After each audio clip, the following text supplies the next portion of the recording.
time, the great powers of the world could only guess what existed in the uncharted West. Native Americans already called this land home, and other nations hoped for a wealth of natural riches and had staked competing claims. Britain to Canada and the Oregon Country, Russia the Pacific Northwest, Spain the West and parts of the South, France an immense tract called Louisiana. By sending an expedition into foreign land, Thomas Jefferson hoped to open the West up for the United States. In 1803, a surprise. Napoleon offered to sell the entire Louisiana territory. The U.S. quickly purchased it for $15 million, more than doubling the size of the nation.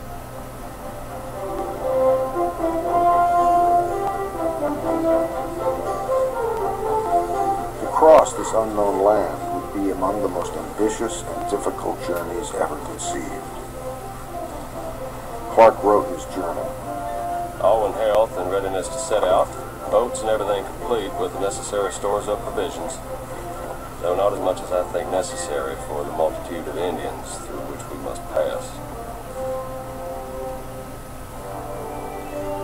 They pushed off upstream from St. Louis, young American soldiers and French-Canadian rivermen hand-picked for strength and wilderness skills. Among them, a man named York, Clark's slave and companion since childhood. All were leaving their families behind for years. Their main mission was to find a water route to the Pacific and the Orient beyond, the long-hoped-for Northwest Passage.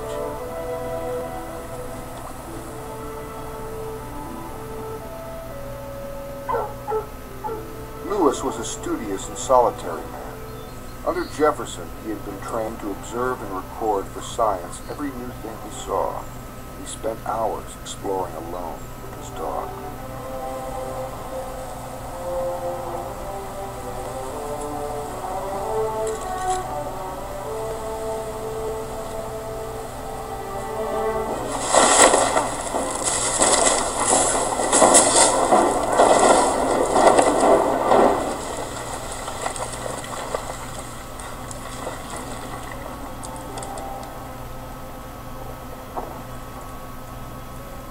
In this unfamiliar territory, just collecting a specimen could be dangerous.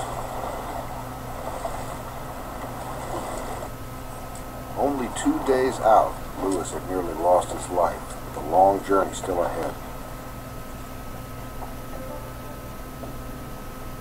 But a greater challenge they faced every day, the backbreaking work of moving tons of gear upriver against the full flood of the powerful, unpredictable Missouri. William Clark. The sergeant at the helm run under a bending tree and broke the mast. I am tormented with mosquitoes and ticks. Meriwether Lewis. The barge run foul 3 times today on logs. Happily no injury was sustained, though the barge was in imminent danger. Passed a bad sandbar where our tow rope broke twice. A storm struck our boat. Would have thrown her up on the sand island, dashed to pieces in an instant. Now the party leaped out and kept her off.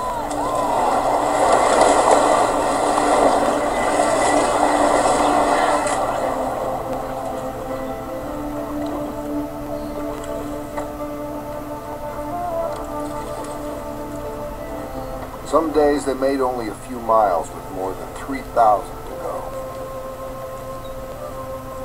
Clark was a practical and plain-spoken man. He usually commanded the men on the river. He kept records to make an accurate new map of the West.